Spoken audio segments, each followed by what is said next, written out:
Hello, everyone. Welcome to the weekly show of What is School For?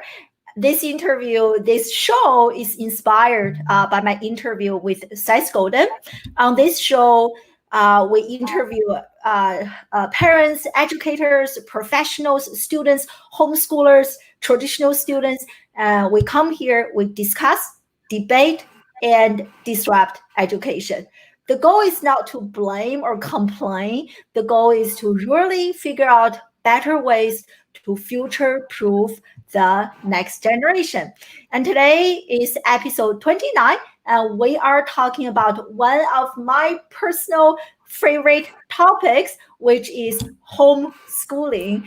And I have Hannah Frankman join us live to talk about homeschooling and the differences between homeschooling and traditional education and self-directed learning. What is self-directed learning and what are some differences?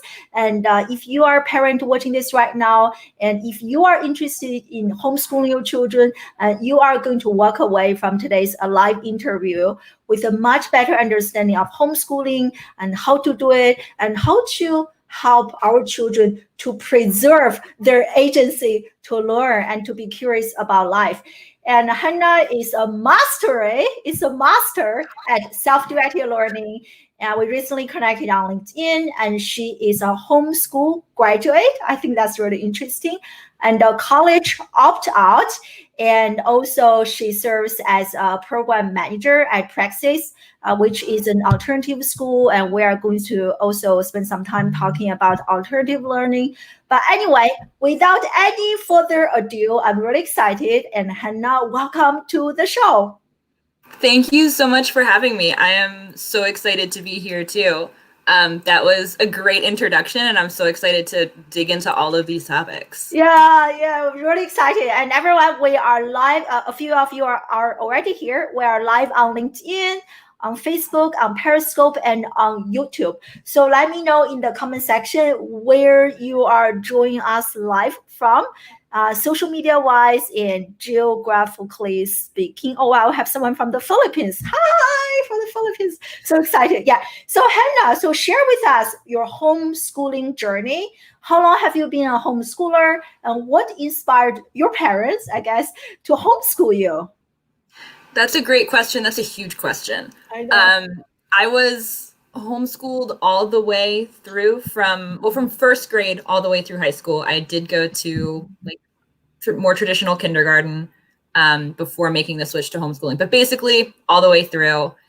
And I think my parents' oldest child. I was definitely the experiment kid. I was kind of the guinea pig where they had the idea they wanted to homeschool me, and we just kind of figured it out as we went. We started out with, okay, we're going to homeschool for first grade. We're going to see what this is like. We're going to see if this even works. Mm-hmm. And then each year we just kind of revisited it and decided okay, is this or is this not something we want to keep doing? I was 6 years old. I learned how to make a pros and a cons list to my parents walked me through the decision. The only contribution I had, I remember this.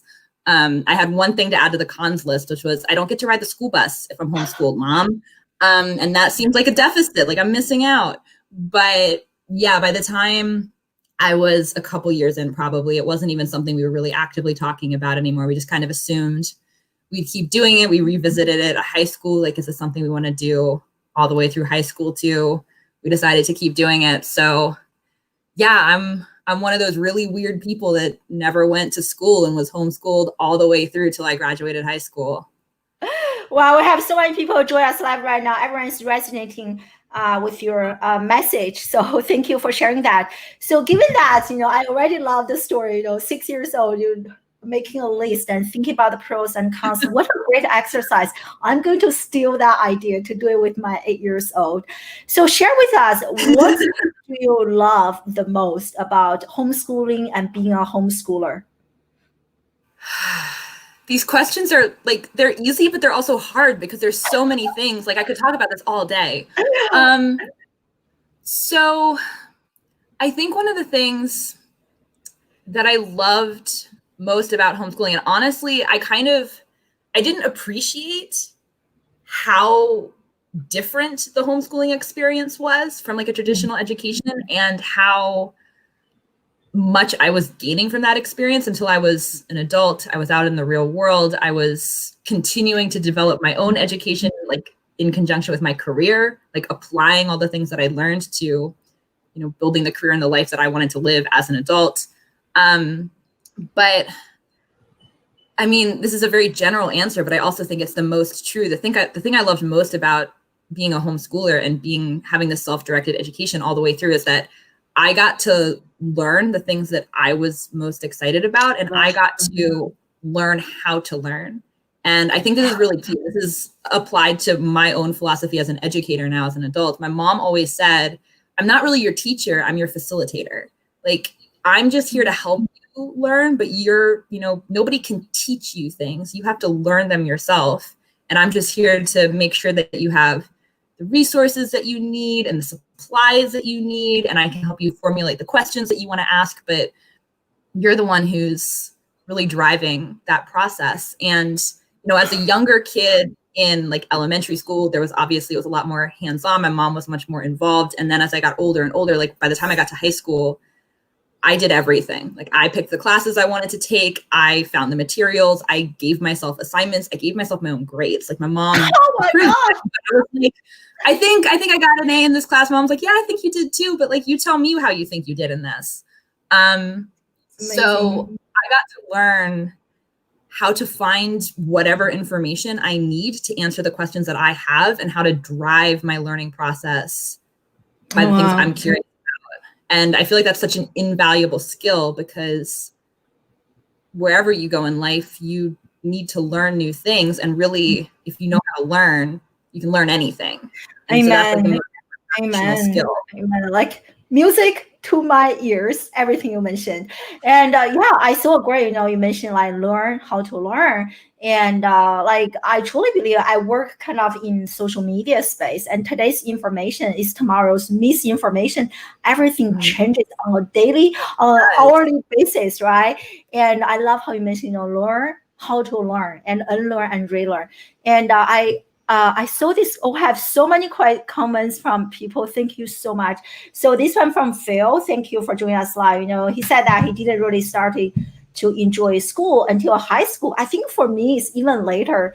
I didn't really start like to enjoy school until, I feel like, after I got my PhD, after I finished the school, and I really started to enjoy learning, and it's a lot more fun. So as I introduced you earlier, you also mentioned this, Hannah, that you are a master at engaging in self-directed learning, and which is something that I also am a big fan. I'm a big advocate. So share with us, explain to us, what is self-directed learning and what does that term mean to you? And also kind of describe, if there is a typical day, describe a typical day of a self-directed learner to us, because right now this is even more relevant. Everyone is homeschooling right now. So kind of give us some understanding for those of us who are new to this term, this concept, right? Yeah. So I'll answer the last half of your question first, and then I'll circle back to the first half. The really short answer is I don't think there is such a thing as a typical day, because by definition, being a self-directed learner means you are the primary agent in determining what it is that you're learning, what it is that you're doing. You're choosing the path, you're creating the structure. And I think at its core, on an almost philosophical level, it's about choosing the things that are most important to you, like the direction that you want to take, the questions that you have that you want to have answered. You might not even know why you have those questions, but probably like it fits together logically. Like, there's a reason you're curious about things. There's a natural progression. If you pursue those interests, it's going to take you to work on cool projects or uncover more questions. And so it's taking those things that are innate to you, that you're curious about, or a practical application for learning. Like, hey, I want to go build this thing, but I need this skill first. So that becomes the basis for directing your learning. And then you're building whatever logical framework, or not building a framework, just pursuing that question and taking it wherever it leads. So that's kind of the philosophy that I use to drive my own education. It's like, okay, I have something I'm curious about. I'm going to go learn about it. Or I have like an applied problem in the things I'm trying to build or the way I'm trying to grow personally or in my career. And I'm going to go find whatever information I need to bridge those gaps and grow in that really specific way. And so it can't really be like, yes, there are frameworks that are helpful. There are processes that you can adopt to help further this process, but it doesn't have to be something that's systematized because it's different for everybody. Yeah, I love this. So, like, you are a professional. So, think about your career right now. So, do you think your career right now has benefited a lot from, the way you were raised as a homeschooler, as a self-directed learner?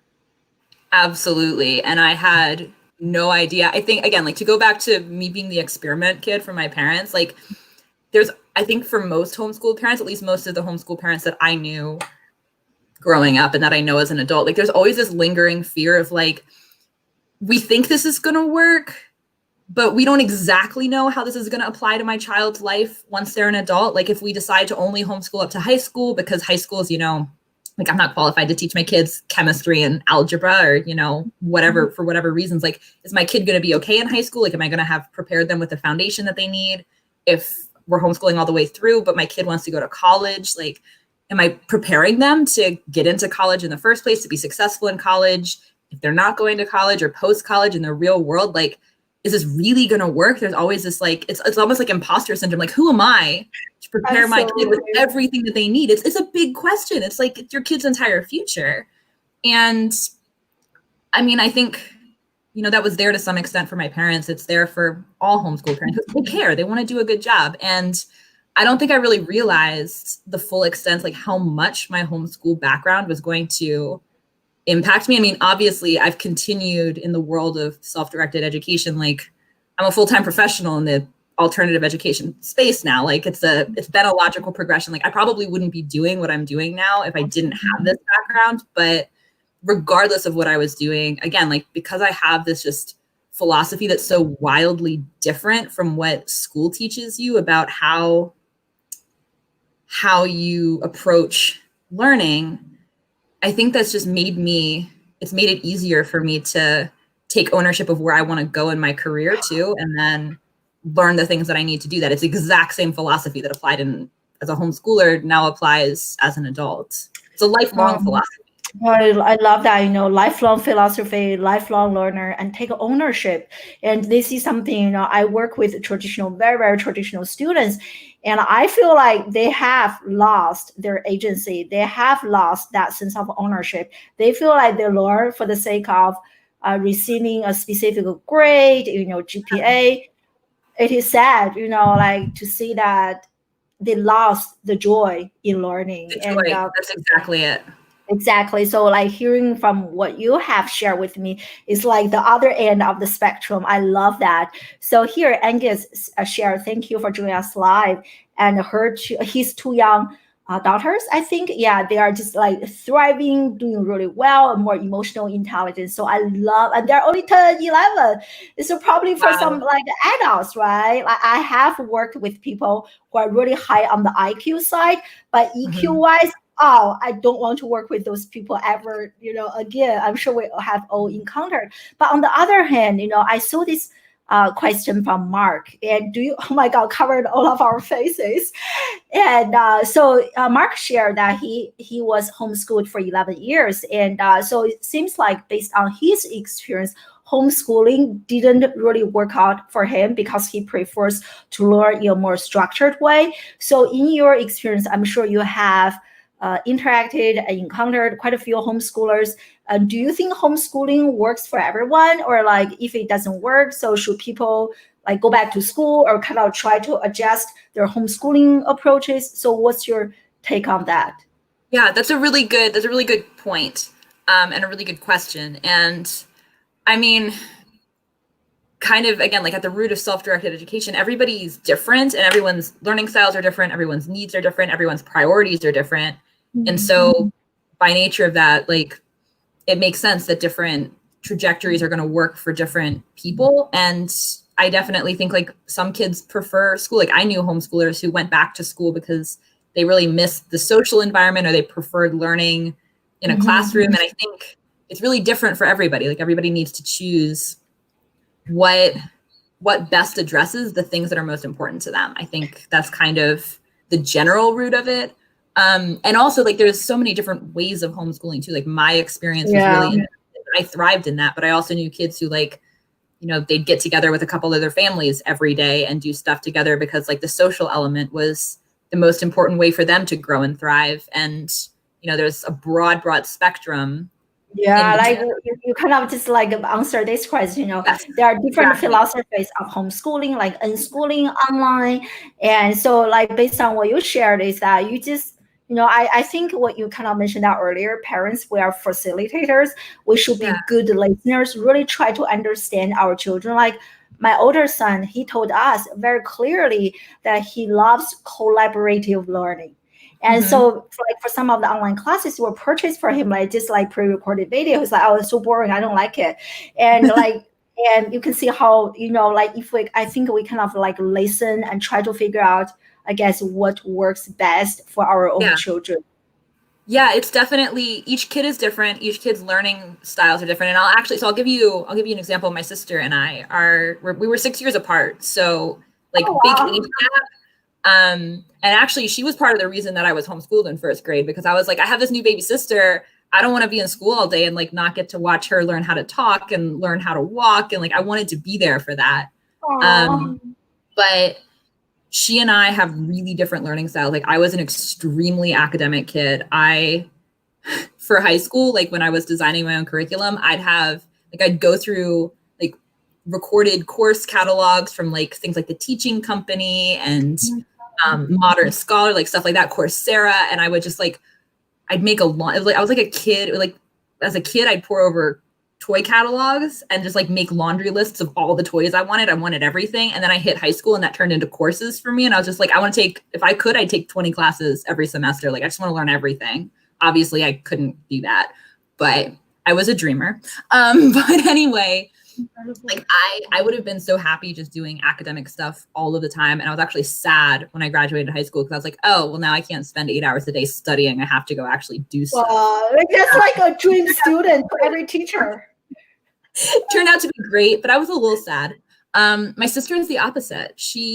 I couldn't wait to start reading when I was like 5, 6 years old. I just like wanted to read everything. And my sister hated reading until she was in second grade. Like my mom could barely force her to sit down and read. And now she's a reader. She loves it, but she just like wasn't on the same trajectory as me. She's much less of a, I want to sit and listen to courses kind of student, and much more of a, I want to go build a project or like go do something in the real world and learn through that. And, you know, on the spectrum of how people learn, I'd actually consider the two of us to be fairly similar. But it's just such a broad array of what kids need and where they're going. And quite honestly, not every kid needs the same foundational information, especially in the age of the internet. You can go learn whatever you need when there's actually an application for it. So it's more, I think the most important foundational things are A, learning how to learn, and then B, getting some just like foundational awarenesses of like what there is to explore, so that when problems arise, you have a sense of like where to start asking questions. So this is kind of a roundabout way of answering the question, but it really does, like there are so many different approaches to homeschooling. And I think it really, at the end of the day, comes down to the kid, and not even homeschooling, education in general. It all comes down to the kid, what the kid needs, what environments they learn best in, what things they're most curious about. And I'm not sure if there's a simple answer to pick the best one. Yeah, I mean, it's like life, right? There's not a cookie cutter approach. I love it because actually yesterday I was speaking at a summit and talking about the future of education. So at the summit, actually there is one like 10 years old student. She actually gave a talk. So I really remember her finishing line. She said that there is nothing that is more personal than learning. So based on what you shared with me, it's like learning is such a personal journey, right? That's why I think, small group size, they tend to work better. And if we can kind of personalize the curriculum and really get to know the kid, that will really make a huge difference. So I love those stories and really interested in hearing the difference. I have a few follow-up questions based on what you just shared. But here, Alice, ask a really good question. This is something that we're talking about a lot, equity. And so I guess her question is more geared toward like parents who are actually working. I don't know, did your mom work full time? Or like, how about for the parents who are like kind of working? Like that's my case. I'm working full time, and but I cannot have an education background, so I'm lucky. But for those parents who have to work full time, who have very little education, and can they embrace homeschooling? That's a really good question. Of course. For my family, my parents were running a business when I was born. So, they were able to, and especially like once my sister was born too, my mom wanted to be present as a parent. So they were able to like move things around so that my mom was able to, pretty much dedicate full-time attention at that point to, taking care of the house, taking care of the kids, homeschooling us, all of those types of things. I knew families whose parents, like a couple families would work together, like the moms both worked, but they take turns. They were able to structure their schedules so that like they could take turns watching the kids. Grandparents would get involved sometimes. There isn't a simple answer to this question, I don't think, but the very general answer is there's a lot of ways to get creative. Like, yeah, it is a challenge. It's much easier for some families than for others to structure their schedules and their lives around homeschooling their kids. But there are also elements of the philosophy that can be embraced, even if you can't stay home logistically with your kids all day. Like, you can still help nurture some of these self-directed curiosities in your kids, regardless of what your kid does all day. Even if they're in school full time, you can still embrace some of these things. And, for some families who are kind of in the middle, like they can't completely dedicate themselves to homeschooling full time, but they have some flexibility. There's room to get creative and getting other people involved, building support systems with other families who want to do the same thing. I honestly think there will be more and more of this. It's just people experiment, we see what works. There's more and more people who are like building support networks around homeschooling. Like, I think there's a lot of room for families too to like come up with creative ways to support each other in homeschooling and support their schedules. Like, I've seen homeschoolers do it. I think this is an area that we'll probably see a lot of just like growth and innovation over the next 5 to 10 years. I could be wrong about that, but that would be my guess. You're absolutely spot on. I think, I do lots of research in the traditional education space. Even like 2 years ago, there is a education futurist, and he's at Harvard University, and he made a prediction like 50% of American colleges and universities will go bankrupt in the next 10 to 15 years. And that is prior to the coronavirus. And I think what we're going through right now has definitely accelerated the bankruptcy speed. And I think now parents have a taste of homeschooling, and hopefully they see the change in their children. And I think more and more parents will be interested in this. So I think so, yeah. And also, I think to answer Alice, her question is, like, for me, I don't feel like I'm actually teaching my children that much. I don't even do that much teaching. And frankly speaking, there is everything my children want to learn, I can find an online class to teach him. Yes. But what I do a lot is I listen. I have a conversation with him. Hey, why is this working? Why is this not working? What do you want? And to really kind of gauge his interest. And then I facilitate, to meet that interest, this, and that. So that's kind of what I do. We have, he has been selling stuff on eBay and learning math, communication, research skills, and building his own online shop. And so very interesting to teach that way. Not even teaching, but to facilitate learning. I don't even know if I'm making sense, but yeah, no, you're making complete sense. And I want to jump in on that really quickly and make one more quick follow-up point, because what you just said is so key, that homeschooling is not having to play the role of teacher for a full work day. It's not like you have to have prepared lessons and like walk your kid through each class. For some kids, that may be the approach that works the best. But that doesn't have to be like a given in the way that you're teaching your kid. And that certainly wasn't the case when I was homeschooling. Like we'd go for walks and like learn about the plants and draw the plants so that we see like all along our road. And that would be like a bridge into learning about botany. And, you know, I'd go with my mom when she'd go out and run errands. And, you know, I'd learn about both how the real world works. Like, okay, I'm going to the bank. I see how like the process of working with a bank or like buying groceries. And like, you know, it's an opportunity to teach, especially like younger kids, how to do math, how to make change, how to do like all of these little things that then apply to math. It doesn't have to be this structured. I have like, I'm working full time, so I also have to exactly. like, kids full time, especially like as remote work is becoming more and more common. It becomes easier and easier to like facilitate your kids' learning while you're also working on your own projects and stuff at home. Totally. I mean, I think that's a misperception that many people had. At least when I started homeschooling journey, I felt like we actually purchased so many workbooks, this and that. Then we actually did some reflection with our 8 years old. He was like, "Wow, is this homeschooling? That's not what I assumed. That's not what I thought." I was like, "Really?" So we kind of throw away because what we did was, as you mentioned, we were trying to duplicate the traditional classroom at home, and then we think that was homeschooling, but oh my God, that was so wrong. That was definitely not homeschooling. Exactly. No. It's just like a traditional school inside our home that we call that the whole point is to get away from the traditional school and like free your kid up to explore the things that they want to explore without the structured classroom structure. You don't have to duplicate. Don't put that pressure on yourself. You don't have to replicate school at home. Your kids totally, and like you know, curiosity. Go ahead. I'm sure your parents also mentioned, hey, let's figure this out together. Like I never sold anything on eBay. I was like, I don't know, here's a computer. Can you teach me something? Right? We're co-learners and teachers at the same time. So I love that. Powerful examples.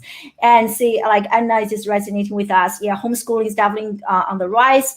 And talking about it, I hope today's interview with Hannah can inspire you to finally make the decision. And here is believing in personalization learning. And yes, you know, I really believe learning has to be personal. And my own two children, they're only 3 years apart. They are very, very, very different. They learn very differently. And so I want to kind of continue our conversation. All those are really great questions, everyone. So keep the questions coming. And so now you work as a professional, Hannah, and you have worked with, you know, students from the kind of the traditional education path, and you have also worked with the non-traditional homeschoolers. I'm curious, what are some big differences that you have observed between the traditional students, you know, like high school, middle school, and college, versus students who are educated and learned in a very non-traditional way? That's a really good question. And that's something like I've seen this both in the work that I do at Praxis now, the kids that they're young adults really who I'm working with who are, you know, out of school now and are at like that college age or even that post-college age. But the place I saw it most starkly was right after I graduated from high school, when I first made the decision to not go to college and I was kind of starting to figure out what I did and didn't want to do. I started teaching writing classes. And I was teaching creative writing classes I started out teaching classes at my old homeschool group. And then I was doing some one-on-one tutoring, and I worked with an after school program teaching writing courses to the kids that they had going through their program. And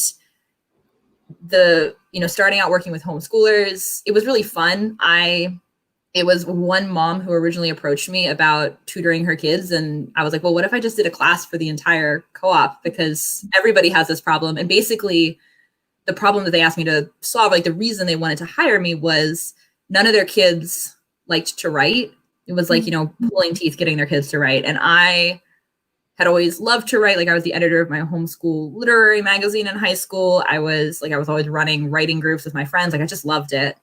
And so my goal was like, I wasn't that focused on, okay, learning good grammar or good punctuation or like proper structure, because all of that stuff, you're inclined to learn it once you have a purpose to learn it. If you're just innately learning grammatical rules, nobody cares. But if you're writing like an essay or a story and you care about it, and then you're like, I want to make this really good, then you're going to care about making sure you're structuring it properly from a grammatical standpoint. So my goal was, okay, I have a bunch of kids who hate writing. They're homeschoolers, they're fun. This shouldn't be like too hard. My goal is to make them love the process of writing and have fun by the end of the course. So each week, we met once a week, we talk about different writing concepts, about like writing stories. They'd write a story each week. We do writing prompts. And at the start of the class, nobody really wanted to be there. And by the time we were midway through the course, the kids would be coming in like waving their notebooks. Hannah, I wrote a story. I want you to read it. Like, I wrote a story at home. I'm so excited. Please read it. And like just seeing that shift was so empowering to me as an educator. Like, that was really the first time I tried my hand at education. And I really realized, like, not much is my own, but other people's. And I realized that a lot of these philosophies that had been so important in educating myself, they also applied to these kids I was working with, but they were homeschoolers, so they were easy. Like, they didn't hate school. They just didn't like to write because they thought it was boring. And I showed them, like, hey, this can be super fun. Let's just play around with this for a few weeks and see what kinds of cool things you can create. So then after that, when I started working with the after school program, this was where that really stark progression that kids go through in school, where they basically learn how to hate learning, became so apparent to me. So that needs to be on t-shirt. Sorry to interrupt you. I love that. That has to be on t-shirt. Yes, because that's kind of summarized my entire teaching career, working with children who hate learning. Go ahead. Yeah, sorry, so, I have to. No, that was very worth interrupting for. So I worked with these different age brackets. So I had 1st through 3rd graders, and then I had 4th through 6th graders, and then I had all the middle schoolers and the high schoolers. And it was the director of their after school program hired me to work with them. Like, there was a specific contest that they were going to enter, and they were all writing like essays to submit to this contest. And that was what the course was structured around, like getting them to that endpoint and getting them ready to actually submit something and apply it in the real world. And the 1st through 3rd graders, they were easy. They were so much fun. I was just like, we're going to have fun. We're going to write. And they'd get really excited. 4th through 6th graders were a little more apathetic, but I could get them engaged. It just took more work. Like, they weren't innately excited coming in. And then by the time they'd hit middle school, they'd all just sit there with their like chins in their hands and just like stare at me. And I'd say, okay, we're going to write. And, you know, they'd spin their pencils around and they'd doodle on the paper. And I'd have to sit down next to each one and like pull sentences and ideas out of them. And I say, look, you do have an idea. Like, when we talk about it, it's not that hard to just put it on the paper, but they just hated it. And it wasn't that they innately, naturally hated this, because they were all those excited 1st, 2nd, 3rd graders once who thought everything was fun. They just had years and years of associating writing, reading, learning, anything academic with the basically coercion that is the school system, where it's like, okay, you have to do this. Whether you think it's fun or not, it's something that you're required to do, not something you want to do. And that completely killed the curiosity in them, the desire to learn. They just have this horrible negative association between learning and things that you have to do that you don't like. And I think that's true for a lot of kids. They go through that progression where, you know, I don't like math, not because I innately don't like math, but because it's not like I was born not liking math. It's that my teacher made me do math when I didn't want to. And it felt like a fight. It felt hard and it was uncomfortable. And all I could think about was all the other things I wanted to be doing. And I was an adult, I hate math, even though I wasn't born hating math. And if I'd learned it differently, I probably would have loved it because it's fascinating. Oh my God, I so agree. You know, actually, I mentioned earlier yesterday, I was speaking at this online education summit, and then they were talking about how, you know, exams, standardized curriculum, standardized exams, the pressure to perform purely academically. And slowly, all of those practices have killed our children's joy in learning, curiosity, imagination, and willingness to take like failures and mistakes and to experiment with new things. I mean, like everything you mentioned, I have experienced. Unfortunately, I only work with older children, and I do have students occasionally who love learning for the sake of learning, but the majority of my students, they do not want to be in the classroom. It used to be a puzzle for me. Like, you guys paid thousands of dollars to be in the classroom, but every time when I cancel the class, everybody was like, hooray, celebrating.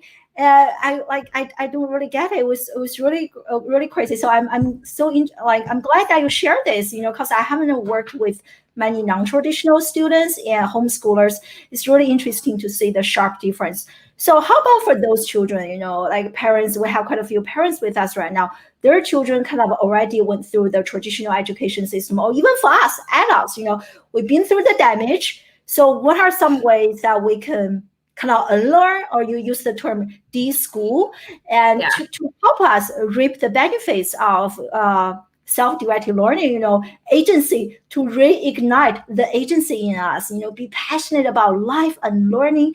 So what are some strategies or tactics that you can share with us?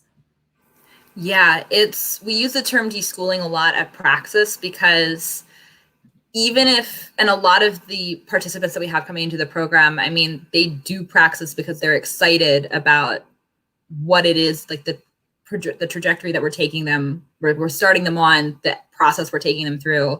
But they have all these associations about school being, I'm doing an assignment. It's something that I'm doing purely for my teacher's approval. Only my teacher will ever see it. It'll go in a folder. It'll go on a shelf. No one will ever see it again. It's just a mechanism to get me a grade, which then gets me a GPA, which then gets me into the next stage of wherever it is I'm going on this educational path. So there's this big difference that we're teaching our participants of, have to think about your work as something that's, people are actually going to see and you're doing for you, not for any arbitrary teacher who's telling you to do it.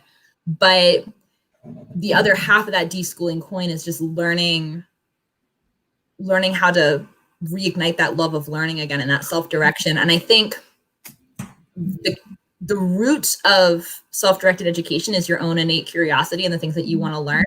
And so I think that's the starting point, is what are you, if you take everything out of the equation, all the things you think you should know and all the things you think you should care about, what is actually interesting to you?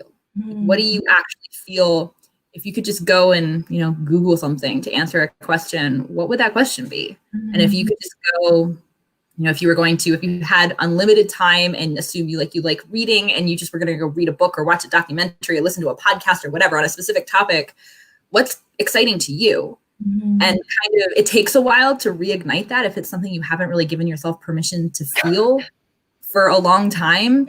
But just starting to embrace those urges, those curious, inklings of, hey, I want to go learn about this thing, and cultivate that over time. I mean, really, that's your own internal compass that's directing you to the information that's most valuable to you and the areas that it's most valuable for you to pursue and explore. So just reigniting that is the first step. The other way of sort of determining what you're curious about is starting to just really discern, on the trajectory I'm already on, what's most valuable to me? What are the skills that I need to be developing to go where I want to go, to develop in my career or in my current education, whatever you're currently working on, and let those questions kind of drive you too. Sometimes that practical application is easier than just the curiosity factor to start to latch onto. And then I think the other big thing is just really immersing yourself in information on your own terms. Just get in the habit of consuming content. Again, just listen to podcasts, read articles online, pick up a book, read it some for your own sake, not because anyone else told you to. And as you get in that habit and those muscles start working again, that paired with that muscle of absorbing information paired with your own curiosity, your own desires, doing things for your own terms. I mean, even just asking yourself, if I do this, what's the benefit for me? Yeah, I do that. Yeah. So many great ideas. Actually, I feel like for me, true learning really started once I embraced the notion that learning doesn't only happen in the classroom. I started reading articles, actually going to conferences, not just in my own academic discipline, but like a wider range of conferences and listening to podcasts. And they have opened my heart a lot. I'm curious, and you are really good at self-directed learning, and clearly you know what you want in life, and you are designing your life, right, based on your core values. And so how did you discover your calling and embark on this self-discovery journey? I think that is really fascinating. I ask this question because most young people, and I feel like even older people I work with, very few people actually understand who they are and what they want in life. It is like a big puzzle. I don't know. And so I want you to share with us, how did you actually discover your calling in life and design this life for yourself? And when you work with others who don't know, I'm just confused, no sense of direction, no sense of purpose, how do you help them uncover their heart? Yeah, that is the question. And calling is a big word. Like, I don't know if I would say I did have or haven't found it, like one or the other. I treat it more as a discovery process, and it's an evolution. It's always changing. If you'd asked me 5 years ago if what I would be doing, I never in a million years would have said I would be doing what I'm doing right now, because I thought business was boring and I thought startups sounded awful, and education was cool, but I couldn't imagine myself working in this world the way that I'm working in it now. So the simple answer is it's just a discovery process. You just do things, you figure out what you don't like, you figure out what you do like. Over time, it becomes more and more specific. But I actually think the best way to answer this question is to kind of walk through what we do at Praxis a little bit, because part of like the first half of the program is teaching people how to answer that question, or at least starting them off asking some of the right questions to start to uncover the answers. So Praxis is a 6-month professional development boot camp. And what we're doing, we're kind of a college alternative for a lot of young people. We're helping them. They say, okay, I know I want to build a career. I don't want to spend 4 years getting an arbitrary business degree and no skills, and then trying to leverage that in the real world, because that's hard. There's a lot of like numbers and statistics. I Googled the numbers. That's not super encouraging. So we're taking people through this intensive boot camp where they're building skills and they're building a portfolio, and then they're using that portfolio to leverage as leverage to land their first opportunity working full-time, usually in a non-technical role, because that's a good starting point, at a startup. And we're using a portfolio of work in the place of a credential, because a credential, it's a signaling mechanism where people use it as a proxy for your ability to be valuable. It's just a filtration mechanism. It's like, okay, if you have a college degree, you probably have a base level of just like general academic knowledge. You're going to have, basic, like a certain level of communication skills. You're going to have a certain level of professional context and academic context and intellectual context. And that's a way to filter a certain quality of job candidate from other types of candidates. But college doesn't really have a monopoly on any of that stuff. It's not like, well, you can't be a good communicator and well-educated and have good, just like general professional skills if you didn't go to college. So the best way to signal to people, like truly the best way to signal to people how, like what you're capable of doing, is having a portfolio of work that shows them exactly what you're capable of. So if you want to work in an entry-level marketing role and you've never worked in marketing before, you need to go learn those basic skills that you're going to need to be a good marketer. You need to learn how to write good copy. You need to learn how to maybe run Facebook ads, or how to like create a social media posting strategy. Maybe you need to learn how to do like SEO, search engine optimization, or how to like actually look at analytics and understand them and understand how to use that information to create a better, like to continue to refine a marketing strategy. So if you want to go into marketing, you need to do projects that signal your ability to do those things, and then build a portfolio that shows like, hey, I'm a good communicator. I know how to write copy. I know how to run Facebook ads, because I went and tried it. Like I learned how to do it. And if you hired me, I could do all of this on day one because I've taught myself how to do it. And I have this like intellectual knowledge. I've read books on marketing. I understand, like I've read books on psychology. I understand how people communicate with each other. All of those things honestly say way more about a person than a piece of paper that says you graduated with a degree in marketing. Amen. Amen. Like I love how you mentioned the term, hey, show me this, show me that, show me this. I think we are really into this show me economy. Like, show me what you have accomplished. Not just on a piece of paper. Hey, tell me, what courses did you take? It doesn't work. I mean, like, guys, I got a PhD in communication in social media. I had no idea how to do that because I can memorize lots of theories, things like that. I just love this model because I think the best education, our tagline, classroom without walls, the best education happens outside the classroom. You have to practice this in order to learn this, right? I love it. Yeah, even if you get a degree, you still need to go learn, like you're not learning how to run Facebook ads and how to like build a social media campaign. And even if you do, all of that stuff changes all of the time. I think it's like every 18 months or 2 years, I forget the most recent number, but just like the turnover and the tech skills that you need to have to be like up to date as a marketer, it changes all of the time. Oh my gosh. You have to know how to learn this stuff anyway, even if you get the baseline degree. So I just interviewed, I have another show which focuses on social media marketing. I just interviewed Neil Patel on the show on Wednesday. And he said that like Google algorithm changes on an hourly basis. Every single hour, it is different, right? How can you learn that from reading a book? And I mean, it takes 1 year for a book to be published. Exactly. Yeah. So I love that. And we do have quite a few questions coming up related to Praxis. I want to make sure to mention that. But before we talk about that, and you were talking about life skills, and I just love that. I think many students are not learning life skills. So I'll share this quick kind of survey I did on LinkedIn the other day. Like 2 weeks ago, I asked them, like for parents, what are your top concerns when it comes to preparing your children for life and the future? I mean, I got 33 votes. Not a lot, but look at the number, right?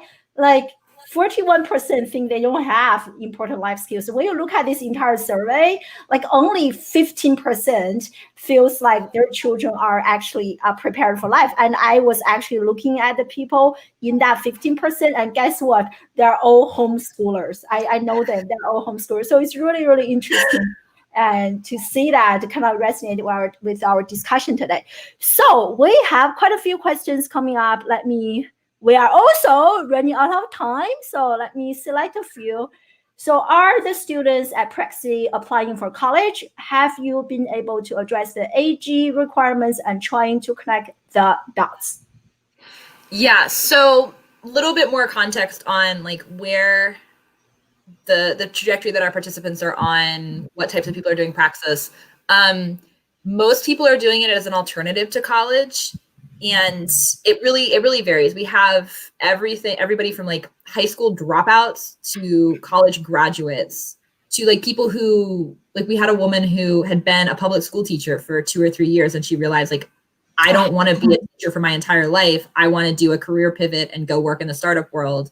And she went through Praxis to make that happen. Like, it's a pretty broad spectrum of people. I would say the bulk of our participants are either college opt-outs. They're doing this instead of going to college in the first place, or they're college dropouts. So they went part of the way through their college education and they said, you know what, this is a huge monetary expenditure. It's a huge time expenditure. These early years of your career, of adulthood, really, you have such a low opportunity cost for just taking risks and doing cool things. And college doesn't feel to them like the best way to take advantage of that. And then people who just realize like, I'm bored in school. I don't like, I feel like I'm not learning anything that's moving me in the direction that I actually think is not actively moving the needle to help me become better equipped to do whatever it is that I'm excited to do in my career. So for whatever reason, they decide to opt out of the college or drop out from the college trajectory, and they do Praxis instead. So, some of our participants are college graduates who still feel like I still need that extra boost to get into the professional world. But probably the bulk of them are people who are either dropping out of college or choosing not to go to college at all. I mean, I love this because I think, I feel like when in the face of knowledge, it is getting harder and harder to define an age. Like even at my own small alternative school, we have people like high school, college, and also professionals like my age, because like social media or branding, all those things, it doesn't matter how old you are, how young you are, we're all learners. I think we just need to embrace this notion that lifelong learner is not just like you spend 2 decades in school and learn, but our entire life. My friend Pam shared this article with me. It's like 60-year-old curriculum as opposed to like high school. But like I think we need to, entire life, we're lifelong learners and learn and learn and relearn. So I love that how you have that mixed age and flexibility. Yeah, I love that. Yeah. And so let me choose another question. Oh, this is a kind of follow-up question from Alice, which is, yeah. And that's such a good question. Yeah. Did you see, I actually saw a few weeks ago, my friends texted me, there are a few schools, they are banning, they are like eliminating like SAT. They don't need that anymore. I forgot, did you read that article? Like a few universities mentioned in the article, they no longer practice SAT and some of the major exams for students to get into college. They look more maybe at alternative ways like experience, things like that. Do you want to comment on this? Yeah, I do actually. There are a number of pretty well-known companies like Apple, that are no longer requiring their applicants to have a bachelor's degree. And there's a couple interesting, the landscape is kind of interesting to become more and more aware of. There are like more corporate companies that just have like an HR system that just requires a college degree. And there's very little flexibility, and it's hard to move up in those types of organizations without having a degree, just because it's baked into the system of how they're built. And then obviously there are fields that legally require a degree, like becoming a doctor or a lawyer. But there are also a lot of fields that if you're excited about it and you don't have a degree, there's tons of alternatives like education. If you want to be a public school teacher, you need a degree. But I never went to college, and I'm working full-time in education. So there's a lot of alternative paths to immersing yourself in the field that you love. But in terms of, there are more and more companies that are becoming aware that a college degree isn't actually like, yes, they're using it as a proxy for figuring out who's most qualified for a role, but it's not actually a very useful one, because you can have a college degree in marketing and not actually practically be a good marketer. If you have a portfolio of skills that shows that you know how to be a good marketer, but you don't have a degree, you're still poised for success, even though you don't have that degree. So part of the reason we work with startups in, the model that we're running with Praxis is because there's just so much opportunity there to learn and grow. And startups, it's very economical. People don't care about your credentials. They just care about how valuable you are and how much you can do to move the needle at the company. So there's tons of opportunity to grow and thrive, even if you don't have the degree on paper. But more and more, we're definitely seeing companies becoming more and more aware that you really don't need to have a degree to be successful. And more, like there are more success stories of people, building thriving careers without degrees, and more companies that are starting to loosen those requirements. And it's definitely become more of a like trending topic over the past couple of years, especially. So definitely a lot of movement in that area. And I expect that will change a lot over the next 5 to 10 years. I fully expect that it will be very outdated for companies to require a college degree. I so agree. I definitely believe experience is greater than degree. I mean, you can have a piece of paper, but if you never learned how to practice that, why? Like my dear friend, Julia McCoy, my nephew, she has come to my show. She and I were writing a book, Skip the College, Saving the Tuition. But her story is that she is a college dropout, but now she has a 7-figure content and marketing agency. But this is the funny part. She said that they pretty much stopped hiring college grads because they don't know how to write for social media. They haven't learned that. So they have to do so much unlearning and untraining like on the upcoming students, which is too expensive for a startup company. So it's really interesting. I think sometimes maybe the narrative will be the other way, right? If you haven't gone to a traditional education, there are some advantages, right? You are more open-minded, as you were talking about, Hannah, like self-directed learning. And Elon Musk, he recently tweeted, I don't care if you if you graduate, I don't need a PhD. I don't even care if you have a high school diploma or not. I was like, wow, that is really interesting. So here is, we're going to wrap it up. I want to make sure respect your time. So here's a question from Susan. We kind of answered quite a few other questions related to Praxis. So here's one. How is the experience look like for children? You kind of talk about the children, maybe for their families, and share some of that with us.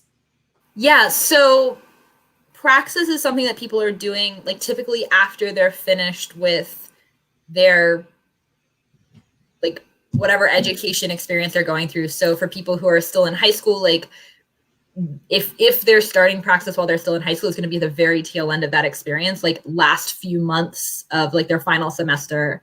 Praxis, the 6-month boot camp itself, it's 10 to 15 hours a week. So our participants are doing it sometimes in conjunction with, like I said, wrapping up school. Sometimes they're working part-time or full-time at another job, and they're doing it after they get home.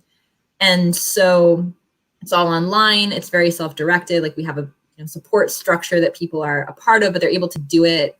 Like they're able to make it fit in with whatever else they have going on. But the end result of those 6 months is we're helping you land your first full-time paid job at a company where you're, working as an entry-level salesperson or an entry-level customer support person, or an entry-level marketer.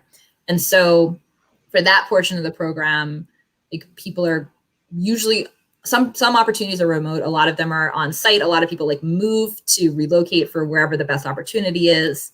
And then they're working full-time at that job. So basically the purpose Praxis serves is bridging that gap from wherever our participants are when they're starting the program to actually working in that full-time position at whatever company they land a role with. That's beautiful. I love that. Thank you so much for sharing. I love all those questions. Thank you so much, everyone. Kind of to wrap things up, today we're talking about what an incredible interview. Thank you for sharing so much valuable information, Hannah. And so I want to ask you kind of to summarize what we discussed today, for parents who are interested in homeschooling their children after our conversation, and or maybe they are already homeschooling. And what are some pieces of advice would you like to share with parents, who are interested in this? Yeah, I'm trying to think like what the biggest things were that I wish we had known when my family was homeschooling me. I mean, I kind of touched on this already, but I think it's worth reiterating is just really trust your kids and trust their curiosities and let them follow those curiosities and that trajectory. I think the other thing that it's really hard as a homeschooling parent to give yourself permission for this, but it's okay if your kid doesn't know everything, meaning I checked the boxes in my high school education of things that you're supposed to know, like algebra and chemistry and physics. And I've never needed any of that stuff. And if I ever do need it, I can go learn it because I learned the fundamental, like how to learn. Whereas the things I was innately curious about, like reading the great books for English my senior year and studying medieval literature and getting really in depth with history because it was really interesting to me. All of those things have applied dramatically to the things that I've done since. Like those curiosities have bled over into the things that I have chosen to pursue as an adult. And so it's much less about making sure you're sharing, like you're teaching your kid all of the things that a standard education is supposed to have, and much more about helping them build like the foundational things that they need to build a career or build an education after they graduate. And the primary one is learning how to learn. Like if your kids know how to learn, they can go Google any questions they have, find a good book on the topic, find a course, find an entire blog dedicated to the topic. They can find projects to build. They can learn it when they need it. So don't stress about that being perfect. I honestly think that's the big one because that gives parents permission then to construct everything else around what's best for their own kid. I love this. I mean, so true. I think that's kind of my big takeaway from today's interview. which is we really need to just work on the heart, right? When the heart is ready, and if they know the how, they can figure everything out. But the problem is like, many children's heart are asleep. They don't know what they want. So that is great. I love that. And any kind of like pieces of advice for students who are going through homeschooling right now, what do you want to share with them so they can maximize the unique benefits of being a homeschooler? Yeah, first of all, if you're not already having fun, just give yourself permission to have fun, because this is such a cool phase of life that you're going through. The biggest thing, I think, and I think my answer to this has kind of changed over time. I think a younger version of me would have said, something similar to what I told, like what I would say to parents, which is just like really cultivate that curiosity. Another one is read more. I still stand by this one. There's a great quote from James Michener. He said, read as many of the great books as you can by the age of 22. And I'm a little biased because I love literature, but I honestly think this is incredibly sound advice, because it's so important to be a strong thinker. And that's what's directing like the curiosity and the learning, is the way that you're thinking about things. And the more thought you expose yourself to, and the more different schools of thought and different ways of thinking, the better equipped you're going to be to learn. So don't undervalue reading, even though some things may feel outdated or boring. Challenge yourself to engage with those things, because they're going to make you a stronger thinker, which is going to make you stronger in everything else. And then the last thing I tell students is, if you're not already doing it, like, don't just document the work that you're doing for the sake of school assignments. Like, yeah, writing an essay on something that you learned is valuable because it's sharpening your thinking and forcing you to articulate your thoughts. But far more valuable would be writing a blog post about that thing that you're learning, or doing a project, or like bias your actions towards things that are allowing you to build a portfolio of work that you're doing that's actually practically valuable. And then pair that with, like, whenever you can do a real world project,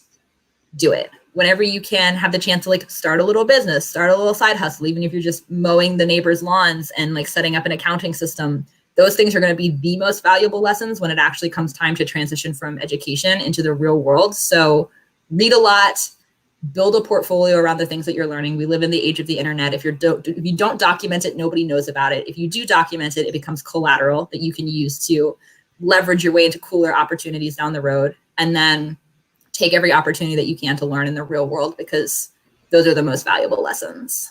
Oh my God. I wish I could drop this microphone. But that's kind of interesting. But this is great. Thank you so much. Everything you mentioned, I resonate so much. Project-based learning, building digital food. I don't have to repeat everyone. If we just follow the pieces of advice that Hannah gave us, and I think our children will be on their way to discover who they are and career success. So thank you so much. And so share with us. I have been actually sharing your social media handles. So where can people connect with you, like LinkedIn or Twitter or? Yep, LinkedIn and Twitter are both good. You can find me at hannahfrankman.com. That's kind of just like the base repository of all the things that I'm doing. And then I send out a weekly newsletter via Substack, and that's hannahfrankman.substack.com. I actually there as well. Yeah, I just discovered Substack, which is really a cool way, subscription. I love that. This is great. Oh my God, I can just talk with you forever. But thank you so much, everyone, for joining us live. So next week, and a quick announcement for next week, we actually have Esther Wojcicki, and she's actually coming to the show. Really excited. And I read her book, How to Raise Successful People. And she's the mom of 2 Silicon Valley CEOs and a doctor. One of them is actually YouTube. So her book is really amazing. And bookmark your calendar and join us live next Friday. Same time, same location. And make sure to follow Hannah. Thank you so much again, everyone. Happy Friday. And I hope to see you guys next week. Same time, same location. Bye.